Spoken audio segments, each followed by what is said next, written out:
केते बरमे काढ़त काढ़िए रूप रंग के भेस केतिया करम भूमि मेर केते तू उपदेश। गुरु नानक साहब समेर पर्वत के उपर सिद्धानाथा योगियां नाल ज्ञान की चर्चा करते हुए दसते ने कितने ब्रह्मा ने जिस संसार की काढ़त करते हैं, संसार की पैदाइश करते हैं, रजोगुणी के मालक ने। फिर रंग बरंगे, कोई लाल, कोई पीले, कोई नीले, कोई चिट्टे, कई रंगों की दुनिया, कितने भेष ने उन्होंने। इस तरह के नाल संसार पैदा होंदा है। केतियां करम भूमि मेर केते, भारत वाली करम भूमियां भी कितनी ही ने, और समेर पर्वत भी बहुत ने, और ध्रुव भगत भी बहुत ने, ते ध्रुव भगत ने उपदेश देने वाले नारद मुनि भी बहुत ने। कहते सारे गिणतियां तो बाहर ही ने।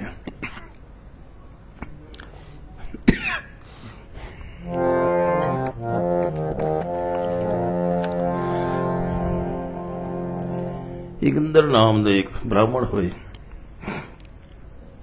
इन्होंने ज्ञान उपदेश दे के 10 पुत्रां नूं भी जंगल च भेजता तपस्या करने वास्ते। बड़ी कठोर तपस्या उन्होंने की, 10 नहीं। पिता इंद्र ने, ब्राह्मण ने बड़ी युक्ति नाल परमेश्वर दे नाल प्रेम करते हुए भगती सिखाई, प्रेमा भगती करनी। बड़ा चिर तपस्या साधना करते रहे। अगर प्रभु ने प्रसन्न होकर दर्शन देता, वर मंगण वास्ते कहा, तो 10वें कह लगे सानू ब्रह्मा बना दियो। तो प्रभु ने सारे ब्रह्मा बना दिता। यानी इन्नियां सृष्टियां ने जिहड़े ब्रह्मे इस कार्य विच लगे हुए ने, सृष्टियां की उत्पत्ति करते हैं, सृष्टियां दे विच जीव पैदा करते हैं। इस संसार की रचना करने वाले ब्रह्मा जी ने। एक बार बगदार ऋषि अपने आश्रम च बैठे ने, ब्रह्मा जी मिलने वास्ते आ गए। बगदार ऋषि ने मुड़ के देखा, ब्रह्मा जी आए ने। ये मन च ख्याल आया, मेरे सामने तो बच्चा ही है। मैं तो अपने जीवन कितने ही ब्रह्मा देखे जिहड़े लय हो गए।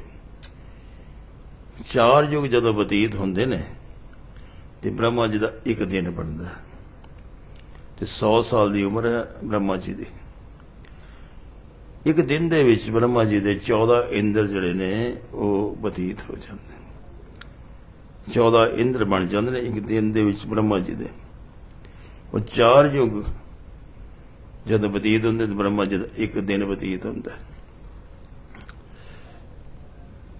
तो इस तरह के नाल उन्होंने ख्याल आया भी मैं तो इन्ने सारे ब्रह्मा देखे ने अपने जन्म जीवन दे विच, ते ये ब्रह्मा की ये छोटा जिहा ही बच्चा ही मेरे सामने था। ब्रह्मा जी को ख्याल आया कि मैं तो सृष्टि का रचयिता, तो मैं ये ऋषि मुनि कितने पैदा किए ने। दोनों ने एक दूजे ने नमस्कार ही ना की। दोनों अहंकार से बैठे। बगदार ऋषि उठे ही नहीं, पर वो भी खड़े रहे, उन्होंने भी नमस्कार तक ना की। परमेश्वर ने देखा दोनों को अहंकार हो गया। एकदम हवा ऐसी चली कि दोनों आकाश उड़ गए। उड़ते उड़ते अगर चले गए तो देखा कि 8 मुख वाला ब्रह्मा बैठे ने। उन्हें भी अहंकार हो गया भी 4 मुख वाला ब्रह्मा आया मेरे को। उहदा अहंकार देखी परमेश्वर ने उन्हें भी उड़ा दिता। अगे चले गए 16 मुख वाले ब्रह्मा बैठे ने। उन्होंने भी ख्याल किया ये 4 8 वाला है, तो 16 वाले ब्रह्मा भी उन्होंने स्वागत वास्ते नहीं उठे। अगे 32 वाले को चले गए, 64 वाले को चले गए।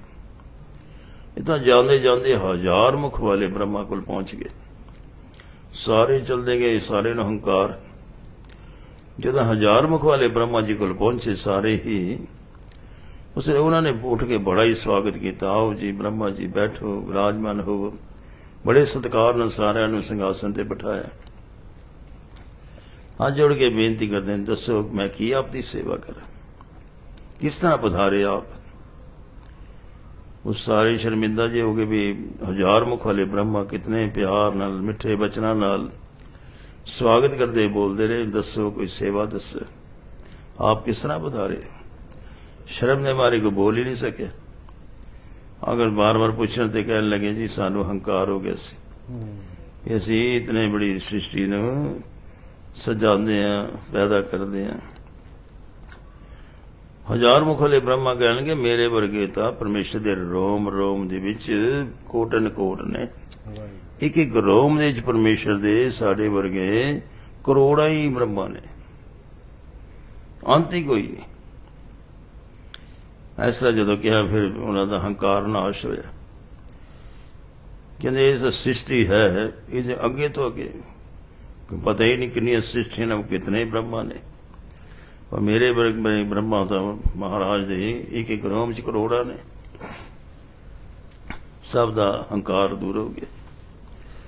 हाथ जोड़ के बेनती करते महाराज हुण अपने स्थान से असीं किद्दां जाइए, साड़ी तो ताकत ही खत्म हो गई है।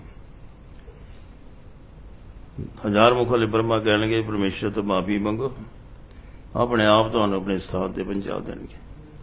जदों सामने हाथ जोड़े असीं हवा फिर आई, तो सारे अपने ब्रह्मा अपने अपने स्थानों से पहुंच गए। कहते ब्रह्मे का भी कोई अंत नहीं, कहते ब्रह्मे काढ़त कड़िए रूप अनंग के वेश। 10वें पातशाह फरमान करते ने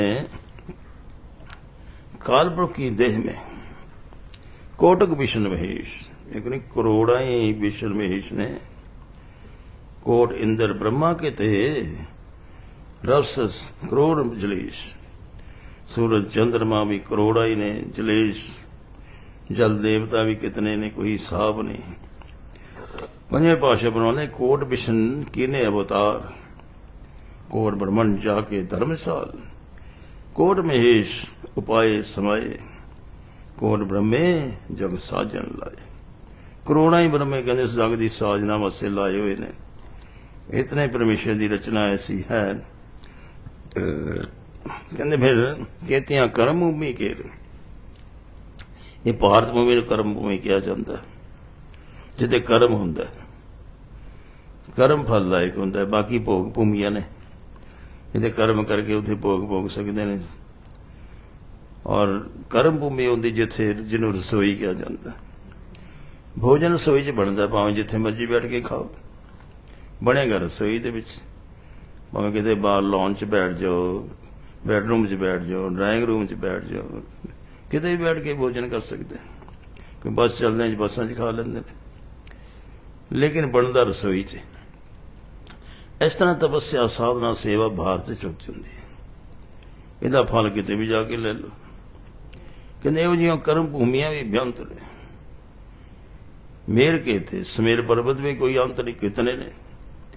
समेर पर्वत सोने के रंग वर्गा, समेर पर्वत सोने का पर्वत हुंदा, जिथे गुरु नानक साहब अजकल सिद्धानाथा जोगियां नाल ज्ञान चर्चा कर रहे हैं, और जपजी साहब के पाठ का निर्माण हो रहा है।